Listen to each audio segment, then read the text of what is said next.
Question number 8 में लिखा हुआ है इसमें E is a point on the side AD. इस वाले क्वेश्चन का मैक्सिमम बच्चे फिगर गलत बनाते हैं। जब हम क्वेश्चन को स्टार्ट करते हैं मैंने बच्चों से बोला कि बेटा एक काम करो, इस क्वेश्चन को पढ़ो और इसका फिगर बनाओ, तो मैक्सिमम बच्चे इस वाले क्वेश्चन का फिगर गलत बनाते हैं। गलत क्यों बनाते हैं उसका रीजन भी सुन लो कि गलत क्यों बनाते हैं। इसमें देखो गलत होने की पॉसिबिलिटी बताता हूँ, गलत क्यों होता है। इस क्वेश्चन में लिखा हुआ है E is a point on the side AD produced of a parallelogram ABCD.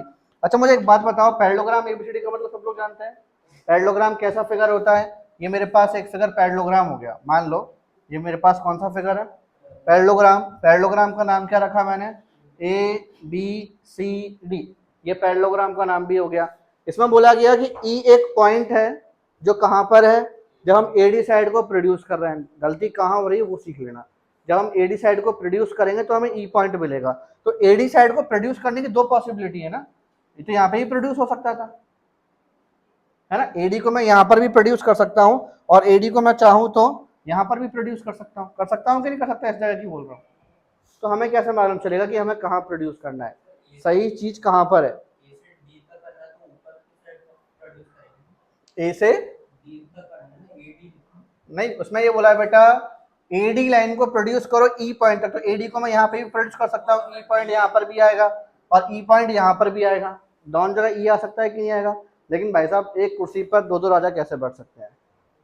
कोई एक ही ई होगा। वो सही ई कैसे आएगा? क्वेश्चन में आगे चेक करोगे मिल जाएगा। क्वेश्चन में आगे लिखा हुआ था कि अगर हम यहाँ पर देखो क्वेश्चन में and BE intersect CD at F. BE line जो है वो सीडी लाइन को किस पॉइंट पर इंटरसेक्ट कर रही है? बस ये चीज ध्यान से समझ लो। बीई लाइन जो है सीडी लाइन को किस पॉइंट पर इंटरसेक्ट कर रही है? एफ पर। अब सोचो रहा, अगर बेटा मैं बीई को यहाँ ज्वाइन करूं तो ये तो सीडी को इंटरसेक्ट कर ही नहीं पाएगी, और अगर बीई को मैं ऊपर ज्वाइन करूंगा तो सीडी मेरी इंटरसेक्ट हो जाएगी किस पॉइंट पर? तो अब समझ में आ गया कि हम एडी को किस तरफ प्रोड्यूस करेंगे, ऊपर की तरफ करना है नीचे की तरफ करना है। ये कैसे मालूम चलेगा? इसमें मेन रोल जो प्ले हो रहा है वो बीई का हो रहा था कि बीई ने सीडी को किस पॉइंट पर इंटरसेक्ट किया। फिगर समझ में आ गया? इस क्वेश्चन का फिगर समझ में आ गया? इसको मैं इरेज करके एक बार थोड़ा साफ सुथरा बना दे, काफी गंदगी इसमें हो चुकी है। फिगर एक बार अच्छा से बना देते हैं इसमें हम। फिगर एक बार फिर बनाता हूँ। ये मेरे पास यहाँ पर एक पैरेललोग्राम बेटा, पैरेललोग्राम का नाम A B C D. AD को मैंने आगे प्रोड्यूस किया कहाँ तक? ई पॉइंट तक। और जब मैं इनको ज्वाइन कर रहा हूँ तो ये किस पॉइंट पर इंटरसेक्ट कर रहा है इसको? एफ पॉइंट पर। क्या प्रूफ करना था इसमें? ट्राइंगल ए बी ई जो है वो हमारा सिमिलर होगा इसके ट्राइंगल सी एफ बी के। तो मैंने यहाँ गिवन लिखा। गिवन क्या लिखा? मैंने यहाँ गिवन लिखा कि हमारे पास यहाँ पर E is a point, E is a point. Question में से पूरा छापेंगे यहाँ पर। E is a point on the side AD, on the side AD produced यहाँ से बेटा पूरा छाप देना है इसको, ठीक है। टू प्रूफ क्या करना है इसमें? टू प्रूफ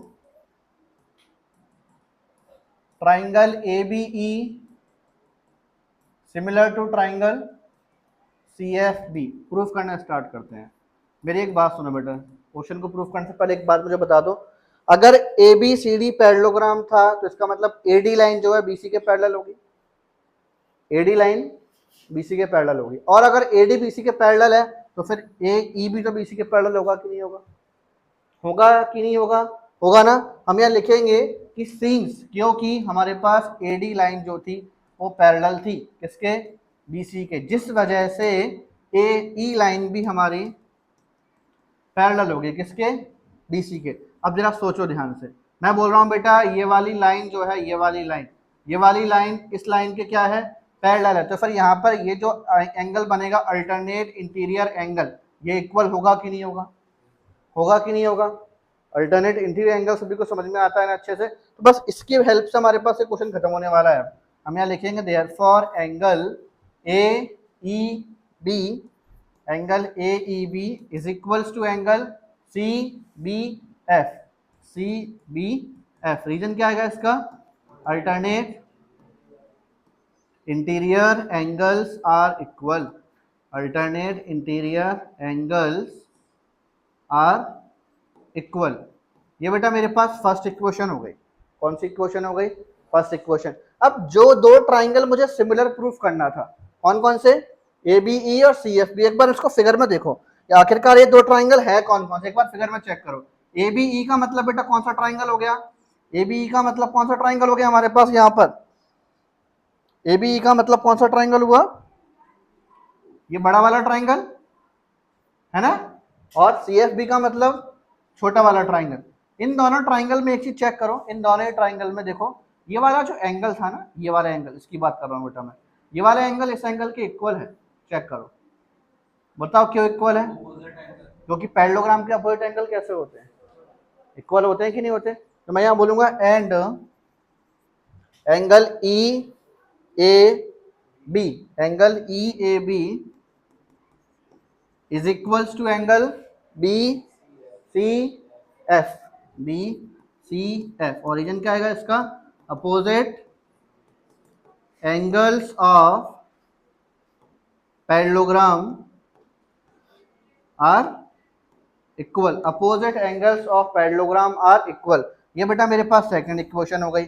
अब जरा दोनों इक्वेशनों को ध्यान से चेक करो, दोनों इक्वेशनों को ध्यान से चेक करो। हमारे पास यहाँ पर इन view of first and second equation, in view of first and second equation, जरा ध्यान से देखो बेटा, इन दोनों ट्राइंगल में जो मुझे सिमिलर प्रूफ करना था ना, फर्स्ट इक्वेशन में और सेकंड इक्वेशन में, जरा ध्यान से चेक करो फिगर में मैंने क्या कर दिया।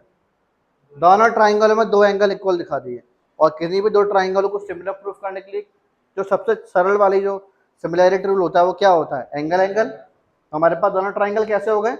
सिमिलर। तो हम यहाँ लिखेंगे therefore triangle ABE, triangle ABE similar to triangle CFB by angle angle similarity rule. दोनों ट्राइंगल सिमिलर हो गए, सभी को समझ में आ गया अच्छे से? कंफर्म समझ में आ गया ना? नियति को समझ में नहीं आया होगा, और ना ही हर्ष आर्यावत को समझ में आया होगा, और जो बच्चे आए नहीं हैं 2-3 टर्न से, उन बच्चों को किसी को समझ में नहीं आया होगा, क्योंकि ना तो इसका वीडियो ग्रुप में डाला हुआ है, यूट्यूब पर डाला हुआ है, और आधी एक्सरसाइज खत्म भी हो चुकी है। इस चैप्टर, इस एक्सरसाइज को समझने के लिए हमें इसका इंट्रोडक्शन पार्ट बहुत अच्छे से आना चाहिए, जिसमें सारे के सारे सिमिलैरिटी रूल होते हैं। तो नहीं आया कोई बात नहीं है, लेकिन जब वीडियो डालो उसको देख जरूर लेना ध्यान से। सिमिलैरिटी रूल जरूर ध्यान से समझना, उसके बाद 2-4 क्वेश्चन समझ लेना उसके अच्छे से, फिर ये क्वेश्चन समझ में आने लगेंगे। क्वेश्चन नंबर 9 रीड करो। क्वेश्चन नंबर 9, क्वेश्चन नंबर 9 में इसमें लिखा हुआ था इन फिगर 6.39, फिगर में चेक करो बेटा 6.39 फिगर, ये 6.39 फिगर हमें दिया गया है। ABC and AMP are two right triangle, right triangle है ना दोनों? हाँ, ABC और AMP देखो दोनों में एक एक एंगल 99 डिग्री का है ना। दोनों ट्राइंगल कैसे हो गए? राइट एंगल ट्राइंगल है ना। क्या प्रूफ करना है इसमें हमें? कि ट्राइंगल ABC सिमिलर होगा किसके? यार देखो, अब इसके हम बहुत सारे क्वेश्चन कर चुके हैं चैप्टर के। अब मैं गिवन, टू प्रूफ, ये सब नहीं लिखवाऊंगा। अब मैं डायरेक्टली कंस्ट्रक्शन लिखवाया करूंगा, अगर किसी क्वेश्चन में कंस्ट्रक्शन की जरूरत होगी तो, नहीं तो फिर डायरेक्टली क्या लिखाऊंगा? प्रूफ। तो गिवन, टू प्रूफ तुम अब खुद लिख सकते हो, लिख लोगे ना? मैं डायरेक्टली प्रूफ करा दूं यार, बहुत बोर हो गया बार बार लिख लिख के एक ही चीज। प्रूफ मेन पार्ट है, वही करा रहा हूँ। प्रूफ देखो बेटा, पहले वाले पार्ट में क्या प्रूफ करना था? कि triangle ABC, in triangle ABC and triangle AMP, बेटा ध्यान से देखो, फिगर में देखो ध्यान से, ABC, ये वाला ट्राइंगल है ना, ये वाला ट्राइंगल है। उसके बाद अगला ट्राइंगल देखो हमारे पास यहाँ पर, अगला वाला ट्राइंगल AMP, ये वाला ट्राइंगल। दोनों चीजों में देखो ध्यान से, दोनों में ध्यान से देखना, यहाँ पर एक चीज कॉमन आ रही है, पता कौन सी कॉमन आ रही है? ये वाला एंगल कॉमन आ रहा है। दोनों ट्राइंगलों में ये वाला एंगल कैसा आ रहा है? कॉमन आ रहा है कि नहीं आ रहा? तो पहली चीज तो हमें कॉमन एंगल मिल गई। पहली चीज हमें क्या मिल गई? Common angle. कौन सा? A angle. मतलब इस वाले में होगा angle BAC is equals to angle MAP। Reason क्या आएगा? Common angle, common angle. दूसरी चीज देखो, दूसरी चीज, इन दोनों ही ट्राइंगल के अंदर, दोनों ही ट्राइंगल के अंदर देखो हमारे पास यहाँ पर एंगल AMP जो था, एंगल AMP वो एंगल ABC के इक्वल है। रीजन क्या आएगा इसका? Each 90 degree. देयरफॉर दोनों ट्राइंगल कैसे हो गए? Triangle A B C similar to triangle A M P by angle angle similarity, angle angle similarity rule, angle angle similarity rule. यहाँ तक समझ में आ गया सभी को अच्छे से? फर्स्ट वाला पार्ट इसका खत्म भी हो चुका, चेक कर लो। दोनों ट्राइंगल कैसे हो गए हैं? सिमिलर प्रूफ हो चुके हैं। दोनों ट्राइंगल सिमिलर प्रूफ हो चुके हैं। अब आगे देखो सेकंड वाला पार्ट। सेकंड वाले पार्ट में हमें इनके साइड्स के रेशियो बताने हैं।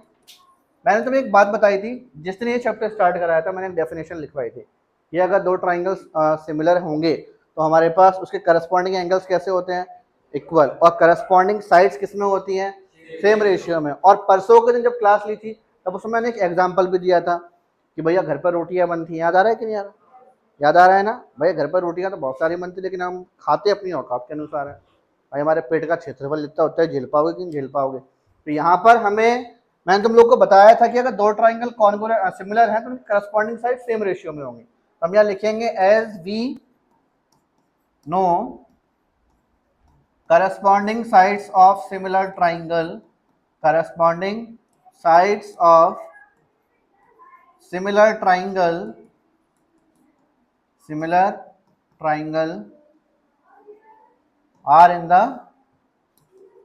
are in the